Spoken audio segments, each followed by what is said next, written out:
Magandang gabi, Luzon, Visayas at Mindanao. Narito na ang nagkakaisa at pinakamalawak na pagbabalita. Sa pangunguna ng Presidential Communications Office na kanabibilangan ng Philippine Information Agency, Philippine News Agency, Presidential Broadcast Service, Radyo Pilipinas, IBC at PTV. Mula sa PTV, ako po, si Sheila Salaysay. Ihahatid namin ang mga komprehensibo at mahalagang balita mula sa iba't ibang bahagi ng bansa. Mula sa PTV, ako po, si Josh Garcia. Ito ang Balitang Pambansa. Ngayong gabi sa Balitang Pambansa, Pangulong Ferdinand R. Marcos Jr. hinikayat ang municipal mayors na huwag kalimutan ang pagsisilbi sa bayan kahit panahon na ng kampanya. Mabilis na pagtulong sa mga komunidad, ipinangako ng Pangulo sa tulong ng digitalization. Mga kandidato ng administrasyon, walang bahid ng dugo sa tukhang, hindi pro-China at hindi nananamantala sa panahon ng pandemya, ayon kay Pangulong Marcos Jr. Agriculture at Trade and Industry Department, ininspeksyon ang presyo ng bigas at karne sa Commonwealth, Quezon City. 2 barko ng China na nasa loob ng ating exclusive economic zone, mahigpit na binabantayan ng Philippine Coast Guard. At kasong grave threat at inciting to sedition, inirekomenda ng NBI laban kay Vice President Sara Duterte. Una po sa ating mga balita, dumalo si Pangulong Ferdinand R. Marcos Jr. sa taunang pagtitipon ng League of Municipalities of the Philippines at dahil nalalapit na rin ang halalan, ipinaalala ng Pangulo ang tunay na layunin ng serbisyong publiko. Ang detalye sa Balitang Pambansa ni Clazel Pardilla ng PTV Manila. Kapag eleksyon ang pinag-uusapan, ayon kay Pangulong Ferdinand R. Marcos Jr., sa lokal at barangay, pinakamainit ang labanan.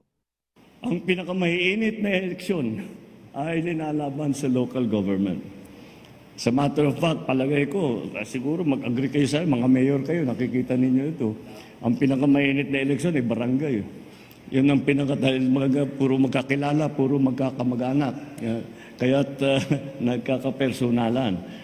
Bago dumating ang ika-28 ng Marso o simula ng kampanya para sa mga kumakandidato sa mga probinsya, lungsod at barangay, paalala ni Pangulong Marcos. Sa init ng kampanya, sa init ng halalan, huwag natin kakalimutan na tayo ay nandito, tayo ay pumasok sa serbisyo ng publiko upang tulungan ang taong bayan. Higit 1,600 alkalde sa mga syudad at munisipalidad ang iluluklok sa darating na midterm election. Bago matapos ang termino ng mga nasa posisyon, sabi ni Pangulong Marcos sa dinaluhang taunang pagtitipon ng League of Municipalities of the Philippines. Isang tanong lamang ang mahalaga. Mas maginhawa ba ang buhay ng mga Pilipino dahil sa ating mga ginawa? Kung ang sagot nyo ay oo, alam natin, nagampanan natin ang ating tungkulin. And whatever path you choose after this, whether you seek another mandate or move on to a new chapter in your lives, I trust that you will embrace the same grit, passion, and commitment to service. Siniguro ni Pangulong Marcos ang patuloy na pagtulong sa mga lokal na pamahalaan para makapaghatid ng maayos at dekalidad na serbisyo publiko. Kabilang ang implementasyon ng Electronic Business One-Stop Shop.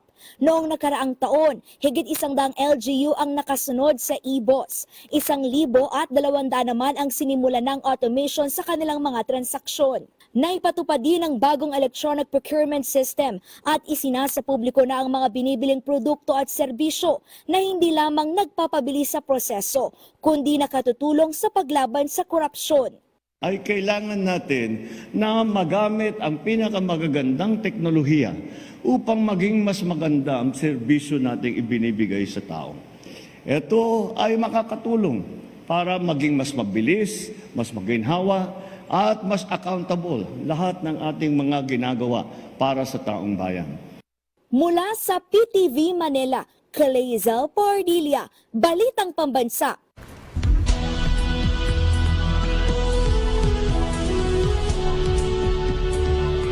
Sa kanyang kanyang pag-endorso sa mga pambato ng Alyansa para sa Bagong Pilipinas, tila may pasaring pa si Pangulong Ferdinand R. Marcos Jr. habang ipinagmamalaki ang katangian ng kanilang mga kandidato. Ang detalye sa Balitang Pambansa ni Mela Lesmoras ng PTV Manila. Wala sa kanila ang may bahid ng dugo dahil sa tukhang. Wala sa kanilang kasabwat sa pagbulsa ng sako-sakong pera, pinagsamantalaan ang krisis ng pandemya, pinabayaan ang ating mga kababayan na magkasakit at mamatay.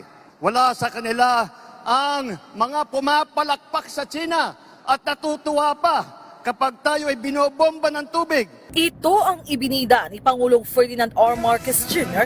nang i-endorso niya ang 12 pambato ng administrasyon sa pagkasenador sa Hatol ng Bayan 2025. Sa proclamation rally ng Alyansa para sa Bagong Pilipinas sa Lawag City, Ilocos Norte, binigyang diin ng presidente na walang bahid ng dugo, korupsyon o pagtalikod sa bayan ang kanilang mga kandidato. Kaya't kung gustuan niya ng taong bayan ng tuloy-tuloy na pagbabago, ang alyansa ang dapat suportahan sa halalan. Nais ba natin bumalik sa landas na umaapaw sa dugo ng mga inosenteng mga bata na inagaw sa kanilang mga anak, mga ina, kinuha sa kanilang mga tahanan at inagaw ang kanilang kinabukasan. Walang nagnanais na Pilipino na mabalik tayo sa ganyang klaseng pagpatakbo. Kaya naman, pakakatiyak po kayo na kapag ang ating mga kandidato ay naluklok sa Senado at sila ay nagsimula ng kanilang trabaho, asahan po ninyo na sila po ay hindi makikihalo, hindi makikilahok sa ganyang bagay na ating iniwanan na at naayaw balikan. Kabilang sa senatorial candidates ng administrasyon, sina dating DILG Secretary Benhur Abalos, Makati City Mayor Abby Binay, Senador Bong Revilla, Senador Pia Cayetano, dating Senador Ping Lacson, Senador Lito Lapid, Senadora Amy Marcos, dating Senador Manny Pacquiao, dating Senador Tito Soto, Senador Francis Tolentino, dating DSWD Secretary at ngayon House Deputy Majority Leader Erwin Tulfo at House Deputy Speaker Camille Villar. Giit ng presidente, maganda ang kombinasyon ng mga pambato ng alyansa. May mga abogado, may mga naging bahagi ng gabinete at may mga nagsilbing alkalde at gobernador. Kaya tiyak na makatutulong sila sa ating mga kababayan. Sa darating na Mayo po, huwag nyo na pong tignan ang mga ibang mga pangalan. I-shade nyo na po lahat po itong nandito na nasa harap ninyo. At gawing nating 12-0 ang ating resulta sa Senado. Nang sa ganon, matitiyak natin ang kinabukasan ng ating minamahal na Pilipinas. Itinakda ang susunod na campaign rally ng Alyansa para sa Bagong Pilipinas bukas, February 13 sa Iloilo City. Mula sa PTV, Mela Lesmoras para sa Balitang Pambansa. Inirekomenda na ng National Bureau of Investigation ang pagsasampa ng kasong grave threat at inciting to sedition laban kay Vice President Sara Duterte. Ito ay kasunod ng umano'y pagbabanta ng ikalawang Pangulo sa buhay ni Pangulong Ferdinand R. Marcos Jr., First Lady Liza Araneta Marcos at House Speaker Martin Romualdez. Nag-ugat ito sa naging pahayag ni VP Sara sa kanyang online press con noong nakaraang taon, kung saan binigyan diin ni NBI Chief Jaime Santiago na matibay ang kanilang kaso laban kay VP Sara. Samantala, ngayong araw din ay natanggap na ng Department of Justice ang reklamo. Ayon kay Prosecutor General Richard Fadulyon, kahit nakasaad sa reklamo na inirekomenda nilang makasuhan na si VP Sara, dadaan pa rin ito sa masinsinang evaluation. Kailangan din anya matiyak na kumpleto ang ebidensya bago simulan ng DOJ ang preliminary investigation sa reklamo. Tiwala ang mga kongresistang lumagda sa impeachment complaint laban kay Vice President Sara Duterte na mas lumakas pa ang kanilang posisyon. Kasunod ito ng rekomendasyon ng National Bureau of Investigation na maghain ng kaso laban sa Vice Presidente dahil sa umunoy pagbabanta niya sa buhay nila Pangulong Ferdinand R. Marcos Jr., First Lady Liza Araneta Marcos at House Speaker Martin Romualdez. Ayon kay House Assistant Majority Leader Hale Bongalon, patunay itong may nagawang paglabag si VP Sara. Sang-ayon din sina House Deputy Majority Leader Paulo Ortega at Assistant Majority Leader Ernix Dionisio, lalo't pat may ebidensya naman anila sa kaso. Paalala naman ni House Assistant Majority Leader Jude Asidre na hindi na dapat patagalin pa ang impeachment trial dahil may epekto ito sa kaligtasan ng presidente. Samantala, maganda ang kinalabasan ng joint inspection ng Department of Agriculture at Department of Trade and Industry sa Commonwealth Market at sa isang grocery kanina. Bukod kasi sa pagsunod ng mga bigasan sa 55 pesos na maximum suggested retail price, bumaba rin ang presyo ng bigas dahil sa peak ng anihan at downtrend ng presyo ng palay sa world market. Calibrated din ang timbangan ng bayan sa nasabing palengke. Bukod sa bigas, bumaba rin ang presyo ng kamatis na hanggang 30 pesos per kilo. Ang manok naman, nasa 130 pesos kada kilo mula sa 180 pesos noong Disyembre. Samantala, walang nakikitang pagtaas sa presyo ng tinapay sa inspeksyon ng DA at DTI sa isang grocery sa Commonwealth. Patuloy naman ang pakikipag-ugnayan ng dalawang kagawaran sa mga grocery para sumabay sa pagpapababa ng presyo ng bigas na target maisakatuparan sa Marso.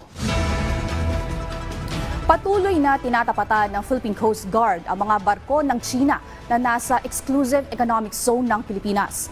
Kabilang narito ang Chinese research vessel na Lanhai 101 na unang natuklasan sa loob ng archipelagic waters ng bansa at huling namataan sa bahagi ng Babuyan Islands pabalik ng China. Bagamat nagpaalam noon ang nasabing research vessel na ang kanilang pagdaan ay dahil sa masamang kondisyon ng dagat sa kanlurang bahagi ng Palawan. Napansin ng PCG ang kahinahinalang paglalayag nito kung saan nagpatay ito ng automated identification system. Samantala, nakabantay ngayon ng BRP Cabra sa China Coast Guard 3304 na lumapit ng 43 nautical miles mula sa Pangasinan. Sa Bajo de Masinloc naman, 4 na barko pa ng China Coast Guard ang nananatili at pinakabagong dumating dito, ang CCG 5303 habang naroon pa rin ang The Monster Ship. Sa kabila nito, tiniyak ng PCG na may sapat na kakayahan ang bansa para bantayan kung may tangkang reclamation sa Scarborough Shoal na isa sa itinuturing na red line ng gobyerno. Unahin lahat ng may hirap para sa programa ng pabahay. Yan ang direktiba ni Pangulong Ferdinand R. Marcos Jr. sa Department of Human Settlements and Urban Development. Ayon kay DSUD Secretary Rizalino Acuzar sa kanyang panayam sa programang Bagong Pilipinas ngayon, tapat ang Pangulo sa kanyang pangako na mabigyan ng tahanan ang lahat ng mga Pilipino, partikular na ang mga nasa laylayan ng lipunan. Ayon pa sa kalihim, tuloy ang kanilang pakikipagtulungan sa mga pribadong sektor at iba pang ahensya ng gobyerno para matiyak ang abot kayang mga pabahay. Tiniyak din ng DSUD na may sapat na pasilidad ang mga itinayo at itatayo pang gusali sa ilalim ng pambansang pabahay para sa Filipino Housing o 4PH program. Kasabay ng patuloy na relokasyon ng mga naninirahan sa danger zones. Ngayong taon, plano ng kagawaran na patuloy na tutukan ang kalagayan ng informal settlers sa iba't ibang lugar. Alinsunod sa pangako ni Pangulong Marcos Jr. na pabahay para sa lahat bago matapos ang kanyang termino. Mataas ang produksyon ng manok sa Negros Occidental noong nakaraang taon. Base ito sa datos ng Philippine Statistics Authority. Umabot sa mahigit 43,000 metric tons ang chicken production noong 2024 na mas mataas ng 8.18% sa mahigit 40,000 metric tons noong 2023. Tumaas din ang produksyon ng itlog sa 21.11% noong nakaraang taon na umabot ng nasa 15,000 metric tons. Dahil naman sa pagtama ng African swine fever sa probinsya, bumaba sa 44,000 metric tons ang produksyon ng karning baboy mula sa 58,000 metric tons noong 2023. Isinusulong sa Kalinga ang tinatawag na slow food o ang tradisyonal na pagluluto ng pagkain para bawasan ang pagkonsumo ng fast food na makatutulong rin sa kalusugan at pagpreserba ng ecosystem. Ang detalye sa Balitang Pambansa ni Aquino Perez ng Radyo Pilipinas, Tabuk. Agaw atensyon ngayon ang mabut na ito sa Agri-Fair sa Capitol Plaza ng Kalinga Province. Formal na kasing nagsimula ang founding anniversary at Bodong Festival ng Dalawigan. Punong-puno ang lugar ng mga produkto na tatak Kalinga na nagpapakita ng mayaman nilang kultura at tradisyon. Isa sa mga binibida rito ang mga agricultural product at processed foods ng mga taga-Pasil. Dito sinusulong nila ang slow food o pagkain ng lokal na produkto at tradisyonal na pagluluto para mabawasan ang pagkonsumo ng fast food. When startup no mai-preserve dagitoy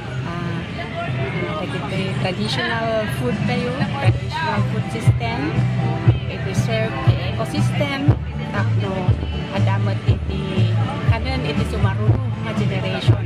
At para maging epektibo ang pagsusulong ng slow food, sumilalim sa training ang 13 komunidad sa Pasil. Balak din itong palawakin sa buong Kalinga at Cordillera Administrative Region para matiyak ang kalusugan ng mga Pilipino at kapaligiran. Na isunaket an organization na binuo iti munisipyo iti Pasil nga mangted kadag ito yung organic foods.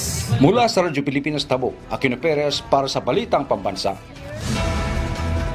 Tuloy-tuloy ang pag-alalay ng pamahalaan sa mga apektado ng matinding baha sa Mimaropa, bunsod ng shear line.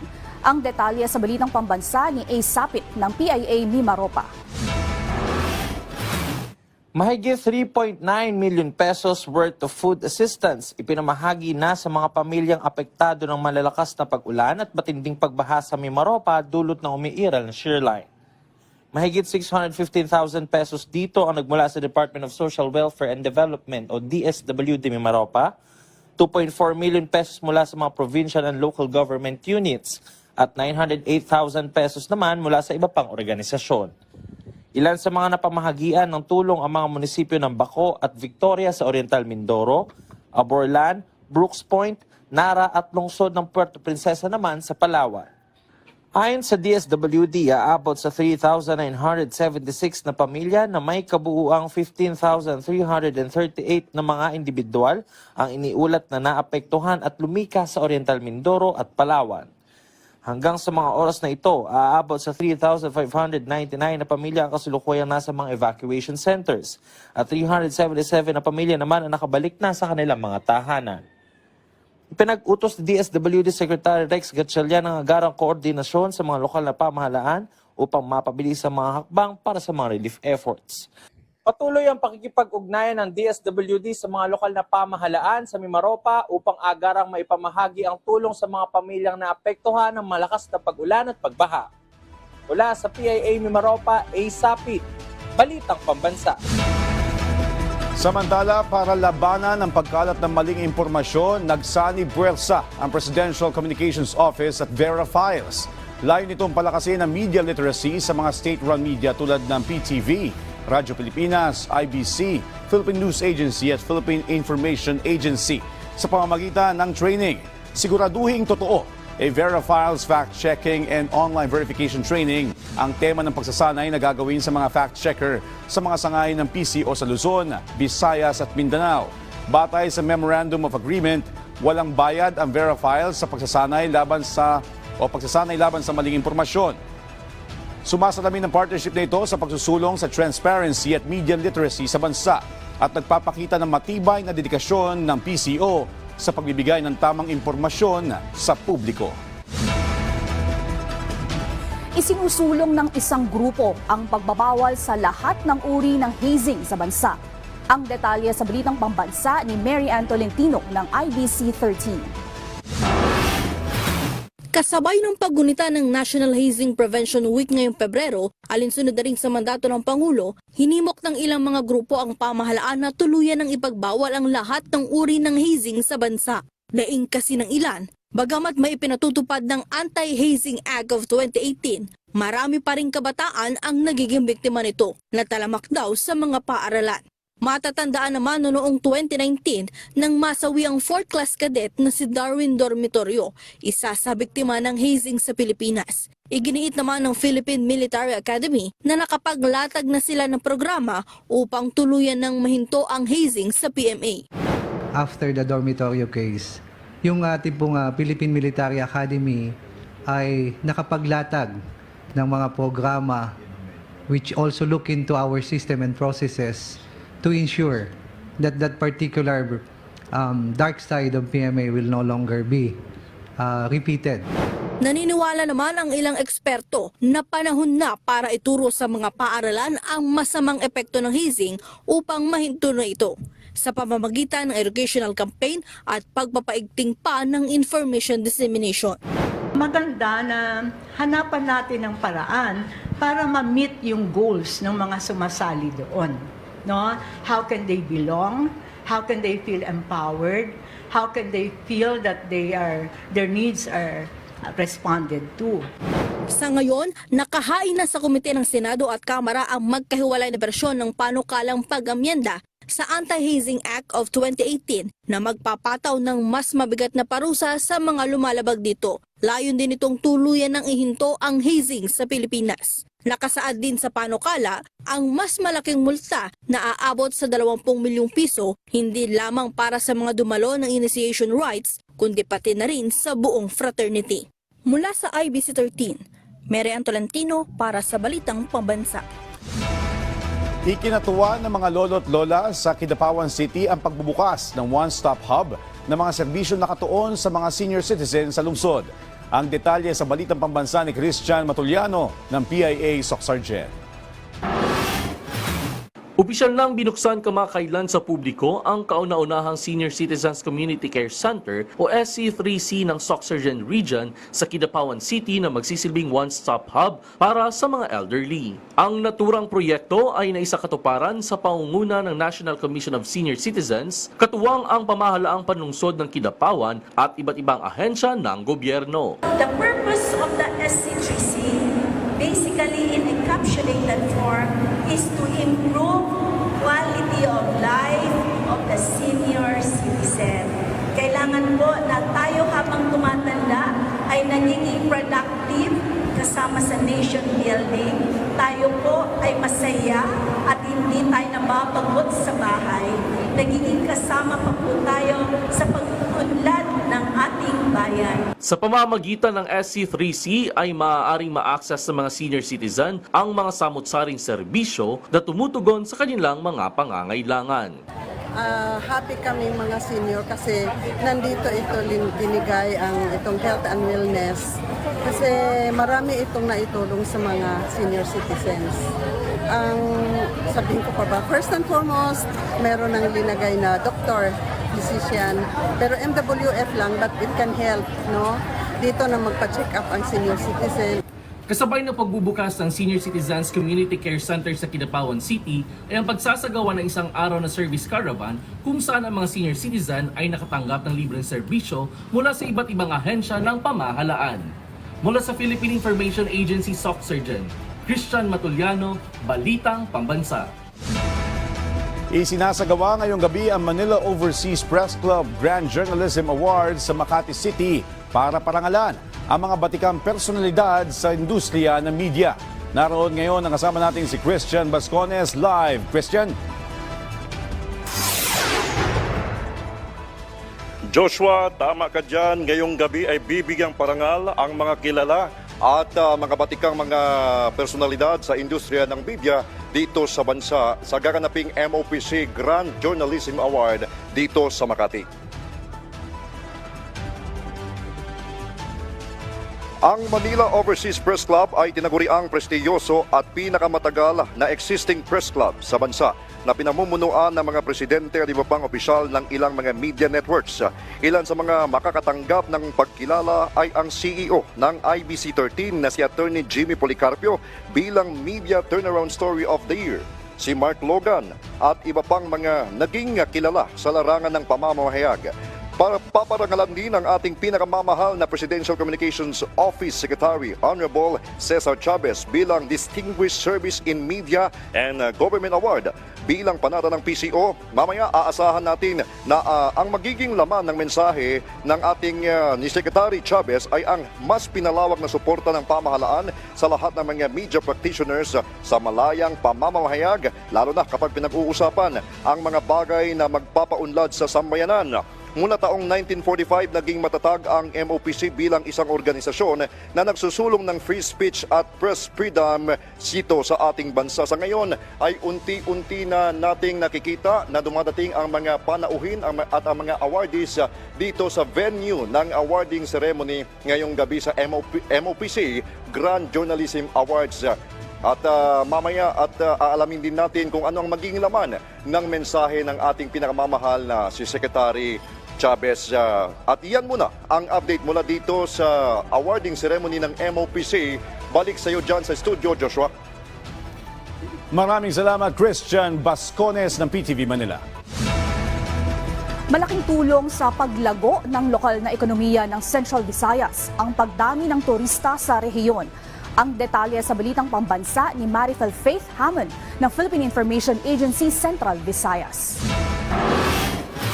Dahil sa patuloy na pagdami ng mga turista sa Central Visayas, ang rehiyon ay patuloy na umuunlad mula sa mga ecotourism site hanggang sa mga pasilidad ng akomodasyon na lumilikha ng mga trabaho at nagpapalago ng lokal na ekonomiya. Ayon kay Department of Tourism Region 7 Regional Director Judy De La Cruz Gabato, dumadaan sa masusing pagsasanay ang mga frontliners at community tour guides upang masigurong nagtatamasa ng natatanging karanasan ang bawat bisita. I've trained a lot of frontliners, no? Even the community tour guides, the Filipino brand of service excellence training, the handling of guests, the gestures, no? Kanang warm welcome, ang atong pag-smile na mapakita na tinud-anay. Isa sa mga kamakailang bisita ay si David Boyd, isang international tourist na nabighani sa kagandahan ng rehiyon. Pinuri ng US traveler ang isla dahil sa magagandang tanawin at sa lokal na kultura. The beaches and the weather. I also enjoyed the food, really good. And yeah, it's just very scenic, very nice. Mula sa Philippine Information Agency Central Visayas, Marfel Faith Hamon, Balitang Pambansa. 36 na kooperatiba sa Metro Manila at Calabarzon ang nakatanggap ng financial grant para sa pagpapalago ng kabuhayan. Ang detalye sa Balitang Pambansa ni Ana Mole ng Philippine Information Agency Calabarzon. Miyembro at opisyal ng isang kooperatiba mula Laguna si Rene Borlagdatan. Hangad niya ang dagdag na puhunan upang mas mapalago ang kita ng kanilang kooperatiba na makakatulong para sa kanilang mga miyembro. Kami ay nangangarap na magkaroon kami ng convenience store na ang laman po ay hindi po mga grocery, kundi po kung ano ang laman ng talipapa, yun po ang laman ng aming tindahan. Parang imo-modernize po namin ang talipapa. Kabilang ang kanilang kooperatiba sa nakatanggap ng tig-200,000 piso mula Cooperative Development Authority at sa tanggapan ni Senate Committee on Cooperative Chairperson Amy Marcos. Pagbutihin nyo, huwag yung pabayaan na yung grant maubos lang. Dapat yung grant na yan gumulong para makapag-produce pa ng ibang income at makatulong sa mga miyembro natin. Noong nakaraang linggo, 46 na iba pang maliliit na kooperatiba sa Calabarzon ang nakatanggap din ng financial assistance at seminar para sa responsabling pagpapatakbo ng kanilang grupo. Umaasa ang CDA na sa dagdag na suporta sa kooperatiba ay makakalikha ito ng mas marami pang oportunidad para sa ating mga kababayan na lumago ang kita at kabuhayan. Mula sa PIA Calabarzon, Ana Mole, Balitang Pambansa. Humiling ng mas malalim na suporta mula sa pamahalaan ang Damayan Tribal Arts Center sa Sagada Mountain Province na nagsisilbing kanlungan ng mga alagad ng sining. Ang detalye sa Balitang Pambansa ni Clint Isvan Totanes ng Philippine Information Agency Cordillera. Tahanan ng mga malikhaing kamay ang tahimik at payapang lugar na ito sa Sagada Mountain Province. Puno ito ng mga paintings, handicrafts, eskultura at luwad, maging ang mga pader nito ay animoy buhay na sining. Ito ang Damayan Tribal Arts Center na nagsisilbing kanlungan ng mga alagad ng sining. Nabuo ang nasabing center noong pandemya, layunin nito na maipakita ang galing ng mga lokal na artists sa lalawigan. Matulungan mi kan ma-enhance mi ti talents dito the agruguri nga talents dito sa Sagada, iti arts, kat from there may showcase dati artistry da iti paintings, sculptures, and also music. Hiling naman nila ang mas malalim na suporta mula sa pamahalaan. Kaya natin dapat may kas lang pansinin naman ko ma. Or amat nga for financial or what. Wala ko matataji, kas lang isawis naman ko ma. Lalo kat kultura mati kas lang ipoproject da. Ang damayan ay nangangahulugang pagtutulungan bilang pagtulong sa mga kabataang artists upang mapalawak pa ang kanilang kaalaman. Nagbibigay sila ng libreng art lesson sa mga ito. Sa ngayon ay binubuo ng 21 na miyembro ang center kung saan 10 rito ay visual artists habang ang ilan ay mga musikero. Mula sa PIA Cordillera, Clint Isvan Totanes, Balitang Pambansa. At dyan po nagtatapos ang 30 minutong ulat sa bawat sulok ng bansa. Samahan niyo kami muli mamayang alas 9:30 ng gabi para sa updated at pinalakas pang balitaan mula sa PTV. Ako po, si Joshua Garcia. Ito ang pinalawak na puwersa sa pangunguna ng Presidential Communications Office, kabilang ang Philippine Information Agency, Philippine News Agency, Presidential Broadcast Service, Radyo Pilipinas, IBC at PTV. Mula sa PTV, ako naman po si Sheila Salaysay. Hatid sa inyo ang komprehensibong paghimay sa mahalagang usapin dito lang sa Balitang Pambansa.